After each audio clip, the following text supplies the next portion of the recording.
रमन सिंह जी को मैं खुली चुनौती देता हूँ कि अगर इसमें गड़बड़ी हुई होगी तो मैं इस्तीफा दे दूंगा।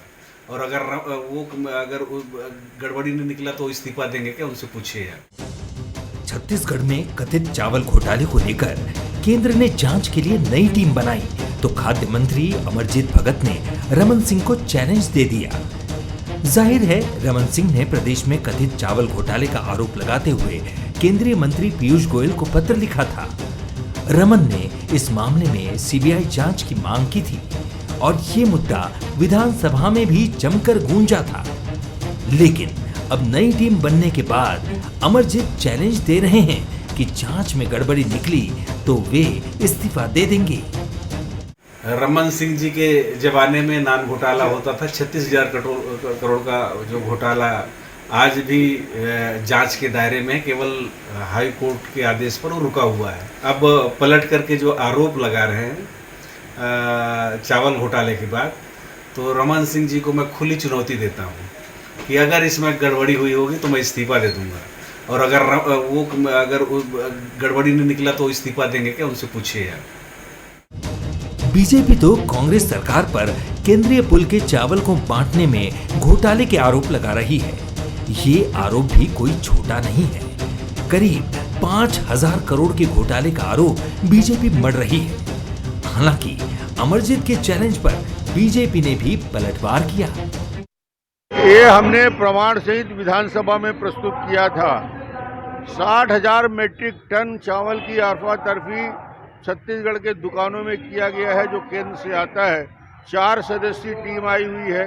शिकायत हम लोगों ने किया था और वो दुकानों में जाके देख रही है कि किस प्रकार हितग्राहियों के, गरीबों के चावल पे लूट मचाया है छत्तीसगढ़ में।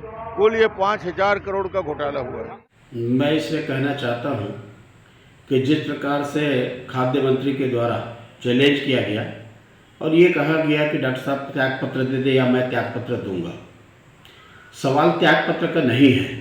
ना मंत्री जी को त्यागपत्र देने की ज़रूरत है, ना हमारे पूर्व मुख्यमंत्री जी को त्यागपत्र देने की ज़रूरत है।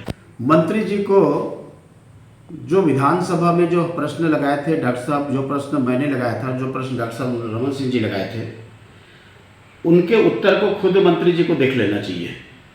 और मंत्री जी ने कहा कि अनियमितता हुई है। इस साल छत्तीसगढ़ में भी चुनाव होने हैं। ऐसे में भ्रष्टाचार और घोटाले के मुद्दों पर प्रदेश की सियासत तप रही है। ईडी, इनकम टैक्स के बाद केंद्रीय खाद्य और नागरिक आपूर्ति मंत्रालय ने जांच के लिए टीम गठित की है, जो कथित चावल घोटाले की जांच करेगी। हालांकि अमरजीत भगत के चैलेंज ने इस मुद्दे को और भी गर्मा दिया है और विधानसभा चुनाव तक कथित चावल घोटाले का मुद्दा अभी थमने वाला नहीं है। Bureau report, Bansal news.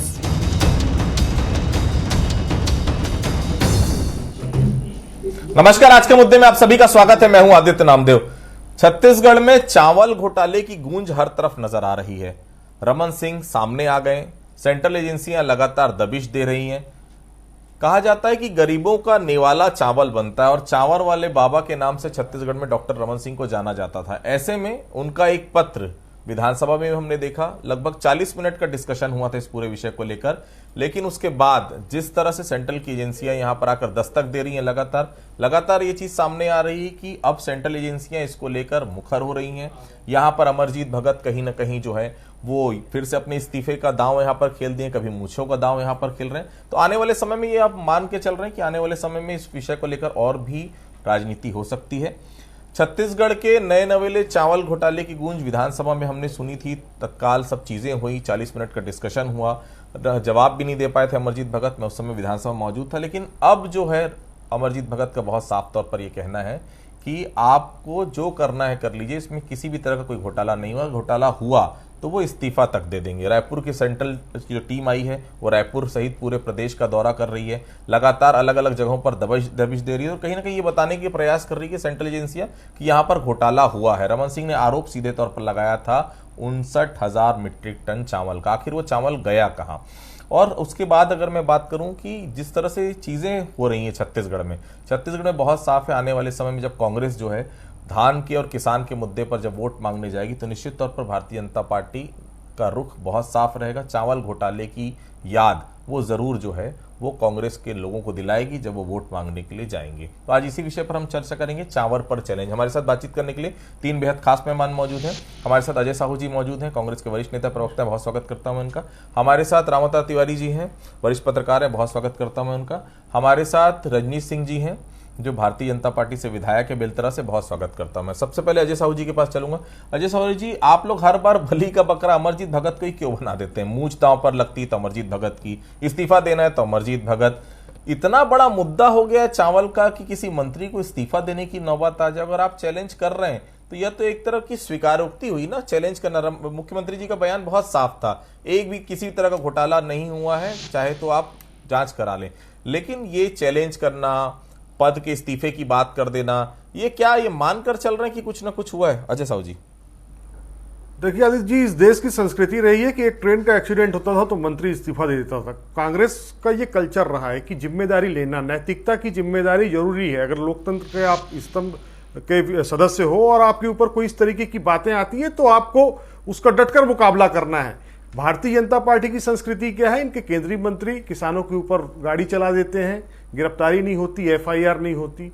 इनके बहुत सारे विधायक, इनकी एक भाजपा की नेता है जिसके ऊपर ह्यूमन ट्रैफिकिंग का केस है, पुलिस ने गिरफ्तार किया है। तो इन सारी चीज़ों की जो नैतिकता है वो भारतीय जनता पार्टी में नहीं है। अमरजीत भगत ने जो बात कही है कि उनका विभाग है, उन्होंने जिम्मेदारी ली है और नैतिकता के नाते उन्होंने कहा है अगर आप प्रमाणित कर दें, आप तो झूठे आरोप 4 साल में, 4.5 साल में बहुत सारे लगा रहे हैं, लेकिन आपने प्रमाणिक आरोप एक भी नहीं लगाया है। प्रमाण कहां है? आप जो चीजें कह रहे हैं, आपने एक चिट्ठी लिखी, केंद्र सरकार को शिकायत की। जिस तरीके से आप ईडी को और IT की टीम को, CBI को सरकार की छवि खराब करने के लिए राज्यों में बुला रहे हैं, उसी प्रकार से अगर शिकायत करते हैं आप और केंद्र सरकार की टीम यहां पर जांच करने आती है तो कोई जांच करने टीम आई है, उसको हम सारी चीजें दिखा रहे हैं। छत्तीसगढ़ के इतिहास में पहली बार 13,992 राशन दुकानों का भौतिक सत्यापन हमने कराया है। जहां पर गड़बड़ियां पाई गई हैं वहां पर FIR हुए हैं, रिकवरी किस तरीके से की जाए उस दिशा में काम हो रहा है। तो जांच को घोटाले का रंग देकर, घोटाले का एक परसेप्शन बनाने की कोशिश, 36,000 करोड़ का नान घोटाला जिनके कार्यकाल में हुआ हो, वो लोग इस तरीके का आरोप लगा करके अपने पुराने पाप से मुक्त नहीं हो सकते। हम तो बात कर रहे हैं, हम तो कह रहे हैं कि ईडी उसकी जांच क्यों नहीं करती? क्यों? सिर्फ इसलिए कि वो भारतीय जनता पार्टी के नेता हैं और हमारी छवि खराब करने के लिए हमारे नेताओं के यहां आप छापे मारते हो और उनकी संपत्तियों को जब अटैच करते हो तो उसके साथ किसी और की संपत्ति, बड़ी संपत्ति, किसी अफसर की संपत्ति को आप उसके साथ दिखा के कांग्रेस पार्टी को बदनाम करने का प्रयास करते हो। तो छत्तीसगढ़ की जनता इन चीजों को देख रही है। अमरजीत भगत ने बहुत अच्छा काम किया, उन्होंने नैतिकता का एक प्रमाण पेश करने की कोशिश की है। और अगर रमन सिंह जी के अंदर अगर ताकत है तो इस्तीफा क्या, उनको तो राजनीति से संन्यास ले लूंगा ऐसा कहते हुए चुनौती को स्वीकार करना चाहिए। यही तो राजनीति है, और क्या है। राजनीति में कोई व्यक्ति अगर अपनी जिम्मेदारी ले रहा है तो उसको हतोत्साहित करने के बजाय, मैं धर्मलाल कौशिक जी को सुन रहा था, वो तो यू टर्न ले लिए। उनका कहना है इस्तीफे की बात कहां से आ गई, जांच हो जानी चाहिए। तो जांच हो जाएगी तो हम चैलेंज कर रहे हैं, स्वीकार तो करिए हमारा चैलेंज आप। ठीक है रणजीत सिंह जी, आप लोग चावल घोटाले का जो आरोप लगा रहे हैं, किस आधार पर लगा रहे हैं? आप विधानसभा में उस वक्त मौजूद थे, मुझे बहुत अच्छे से याद है जब इस विषय पर गर्मा गर्म बहस हुई थी। 40 मिनट ये बहस चली थी और लेकिन एक वाक्य में भूपेश बघेल ने ये कह दिया था तमाम आरोपों को खारिज करके, और ये कह दिया था कि इसमें कोई लेना देना नहीं है। हालांकि बात अलग है कि रमन सिंह बोलते रहे, आप लोगों ने हिसाब किताब नहीं दिया, आंकड़े में बहुत सारे झोल हैं, ये भी आरोप लगाते रहे। आपको खुद बता सकते हैं, क्योंकि जनता को भी समझ में नहीं आ रहा है कि आखिर ये घोटाला क्या है। रजनीश, थोड़ा समझाने की कोशिश करेंगे विस्तार में कि आखिर ये घोटाला हुआ तो हुआ कैसे, और आखिर इस घोटाले के पीछे आप देखते क्या क्या वजह है? बिल्कुल आदित्य जी, पहले तो मैं आपको बहुत धन्यवाद देता हूं, इस विषय पर आपने डिबेट करवाया और छत्तीसगढ़ के जनता तक आम चीज जो है वो पहुंचनी चाहिए। अब आपने कहा कि थोड़ा घोटाला कैसे हुआ, इसका थोड़ा विस्तार से बताएंगे। अभी भाई साहब तो मान्यवर तो जो बात कर रहे थे वो विषय पर नहीं थे, इधर उधर घूमते रहे और मैं उनकी चीजों पर नहीं जाना चाहता। 2007 में जब 3 रुपया किलो चावल, थोड़ा सा विस्तार में जाके जल्दी बात समाप्त करूंगा आदित्य जी, थोड़ा समय दीजिएगा। 2007 में जब 3 रुपया किलो चावल का वितरण करने का फैसला छत्तीसगढ़ सरकार डॉक्टर रमन सिंह जी ने लिया, तो उस समय पारदर्शिता से उसको चालू किया गया और वो आते आते 2016 में जब और भी कार्ड बने, अभी प्राथमिकता कार्ड बने, निःशक्तों के बने, जो अंत्योदय है वैसे बने, हमारी जो अन्य कार्ड है 6 प्रकार के कार्ड और बनाया गया, और लगभग 69,000 कार्ड अभी 13,663 दुकानों में संचालित है। उस समय 2016 में नियम बनाया गया कि 2 महीने तक 100% राशन किसी भी दुकान को दिया जाएगा, और तीसरे महीने उसका रिकॉर्ड मिलान किया जाएगा कि उसमें जो 2 महीने चावल आया है, शक्कर आया है, गुड़ आया है, नमक आया है, उसमें कितना स्टॉक बाकी है, और तीसरा महीना उसको घटा करके उन राशन दुकानों को दिया जाता था। अब वो पोर्टल में दर्ज था, आप कहीं भी बैठ के दे सकते थे उसको। कहीं पर से आपको किसी दुकान को आप उसके साइट में जाते और सर्च करते तो दिख जाता, तो इस दुकान में गुड़ इतना बचा है, चावल इतना है, और उसको अगले बार उसको घटा कर दे दिया जाता है। अब खेल कहाँ हुआ, ये सरकार आई तो उस पोर्टल को उन्होंने समाप्त कर दिया, उसको ओपन कर दिया, और 100% के नाम पर इसको भेजते रहे, हर महीना भेजते रहे 100%। माननीय मोदी जी का चावल आया जब निःशुल्क वाला, उसको उसमें मर्ज करते रहे। और ये भाई साहब जो बोल रहे थे ना कि इसका सबूत नहीं है, ये कर रहे हैं, एक पत्र दिखा देता हूं। ये संचालनालय खाद्य नागरिक आपूर्ति एवं उपभोक्ता संरक्षण 13/12/2022 ये पत्र है, नहीं होगा तो निकाल लेंगे, मैं व्हाट्सएप कर दूंगा। और इसमें बहुत सारी चीजें लिखी है, उसको मैं अभी उल्लेखित नहीं करता। उसमें जो महत्वपूर्ण चीज है उसका उल्लेखित आपकी स्क्रीन पर कर देता हूं। इन्होंने लिखा है कि ये दुकानों का जिला वाइज नाम है, इसको भी देख लीजिए, स्क्रीन थोड़ा बड़ा करेंगे तो समझ में आएगा। और इसमें सारी चीज दिए हैं कि कितना मिलना था, कितना है, वो पत्र में वो लिखते हैं कि ये ऐसे ऐसे दुकान में जो बताया जा रहा है उसमें भारी कमी है, अधिकारी लिख रहे हैं। और इसमें टोटल जो अंतर की चावल है 68,530 मीट्रिक टन सिर्फ चावल, और यदि अंतर निकालेंगे तो 42% उनका लेटर है। इसका हेड भी दिखा देता हूं, ये हेड है आदित्य जी जो संचालनालय ने लिखा है। और उसके बाद जो शक्कर का है, शक्कर यदि देखें तो 3359 क्विंटल, नमक 5,603 टन, चना 3,210 टन, और गुड़ 506 टन कमी पाया गया, ये संचालनालय लिखते हैं।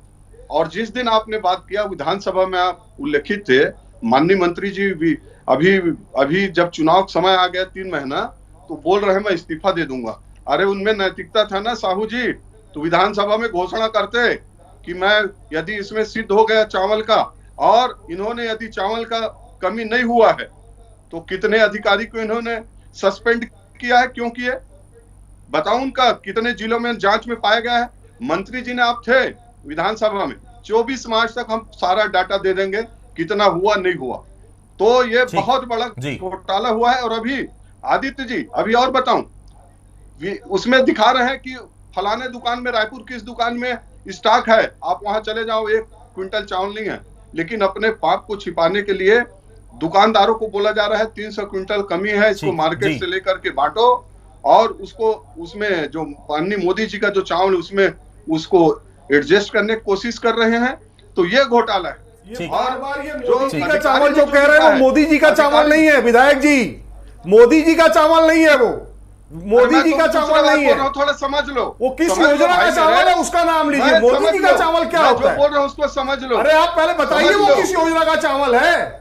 मैं बता रहा हूं, मोदी जी का चावल नहीं है वो, मेरी आपत्ति है इस बात ना, समझ लो ना, मोदी जी का चावल नहीं है ना, मोदी जी का चावल मोदी जी अपने घर से नहीं ला के दे रहे, मोदी जी का चावल नहीं है, सुधारिए उसको, मेरा निवेदन है। किसान को मेरा निवेदन है, सुधारिए उसको। अजय साहू कितने धान बेचा है, कितना किस योजना का चावल है, उस योजना का नाम लीजिए आप, अगर आपको पता है तो।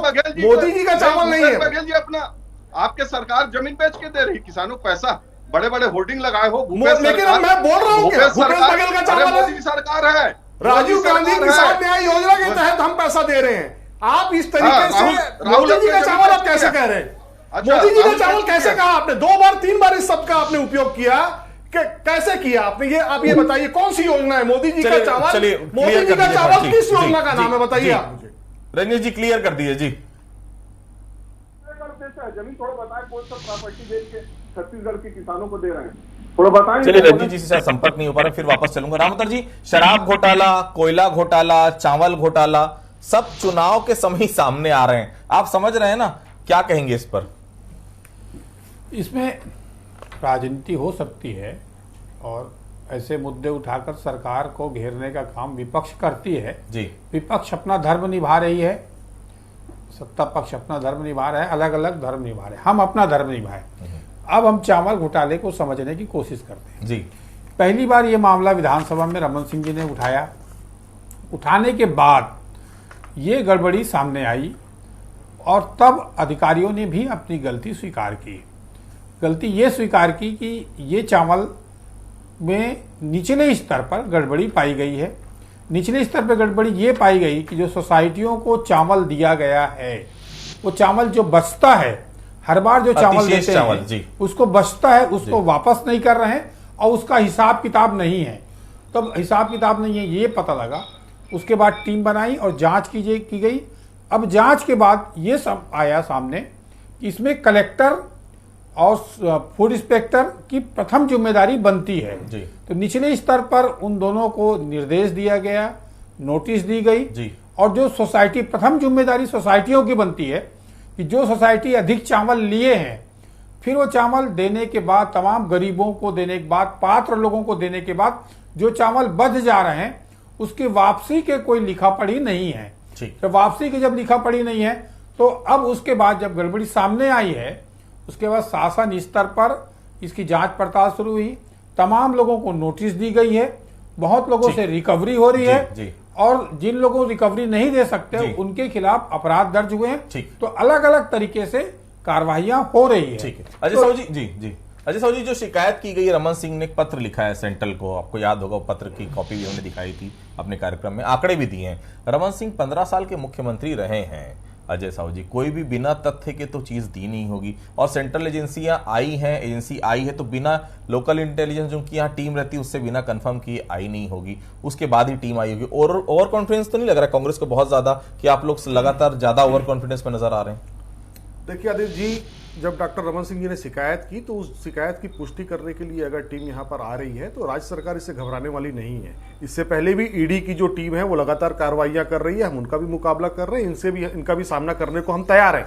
लेकिन माननीय विधायक रंजीत सिंह जी जो मोदी का चावल, मोदी जी का चावल कह रहे थे, मैं उसके विषय में कहना चाहूंगा कि प्रधानमंत्री गरीब कल्याण अन्न योजना के तहत दिया जाने वाला जो चावल है, जिसके तथाकथित घोटाले का आरोप ये लोग भारतीय जनता पार्टी के लोग लगा रहे हैं, 12 जनवरी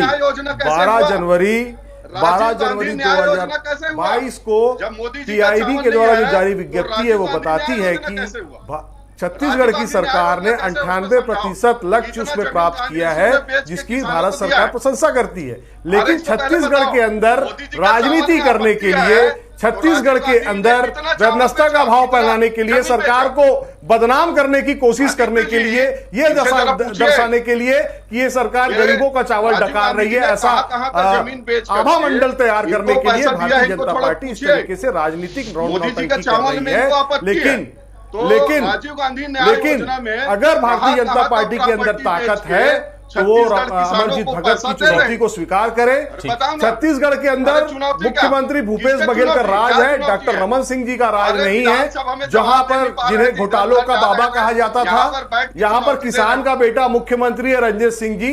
यहां घोटाले नहीं होते, लोगों की जेब में पैसे डालने का काम किया जाता है, तो आप उसकी चिंता मत करें। और कपोल कल्पित आंकड़ों के साथ कपोल कल्पित जब आप आरोप लगाते हैं तो उसके साथ प्रमाण भी लेकर के आइए। भारतीय जनता पार्टी इसमें पूरी तरह से अक्षम है। ठीक, रंजीत जी मैं आ रहा हूं। रंजीत जी देखिए, रंजीत जी चावल घोटाले का आरोप आप लोग लगा रहे हैं, सेंट्रल में शिकायत भी आप लोगों ने की, आप लोग लोकल मीडिया में भी आरोप लगा रहे हैं।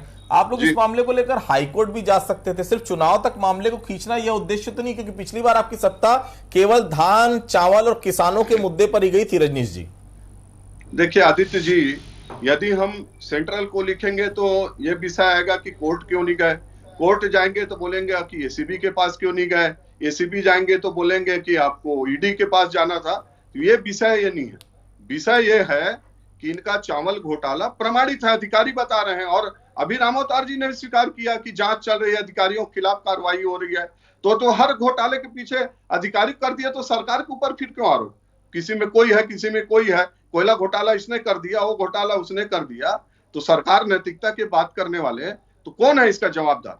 और माननीय मंत्री जी जब इतने त्याग पत्र के लिए चैलेंज देने के लिए थे, विधानसभा में आप दोनों थे, तिवारी जी भी थे, मैं देख रहा था, तो वहां पर बोलते ना कि मैं इस्तीफा दे दूंगा, राजनीति छोड़ दूंगा यदि तय हो गया तो। और ये अधिकारी के ऊपर कार्रवाई करना चाहिए, जो हमारे अधिकारी जी हैं, जो संचालक खाद्य आपूर्ति, जिन्होंने एक एक जिले का है, ये पेज है आपको, आपके पास भी होगा शायद काफी, इसमें चना गुड़ सबका है, जिला वाइज एक एक जिले का, कि इतना चावल कम है और जो आप बता रहे हो उससे बहुत अंतर है।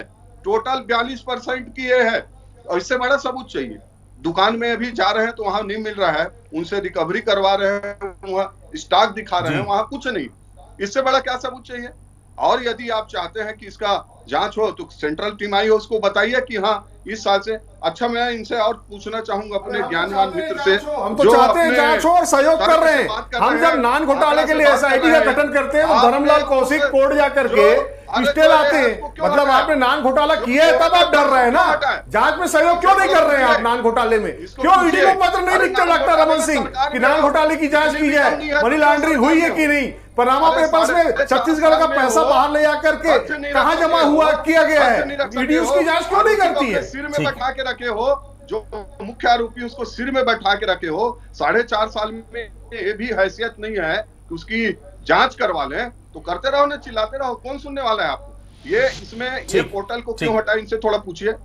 जो पोर्टल 2016 से चल रहा था, सुप्रीम कोर्ट का वर्डिक्ट है आदित्य जी, जब ये पीडीएस सिस्टम चालू हुआ तो सुप्रीम कोर्ट ने वर्डिक्ट किया है कि यदि पीडीएस सिस्टम में किसी राज्य को अपने को संचालित करना है तो वो छत्तीसगढ़ राज्य से इसको देखे कैसे आदर्श ढंग से पीडीएस को पारदर्शिता ढंग से चलाया जा सकता। ये सुप्रीम कोर्ट का वर्डिक्ट, और इन्होंने अच्छे हटाए क्यों?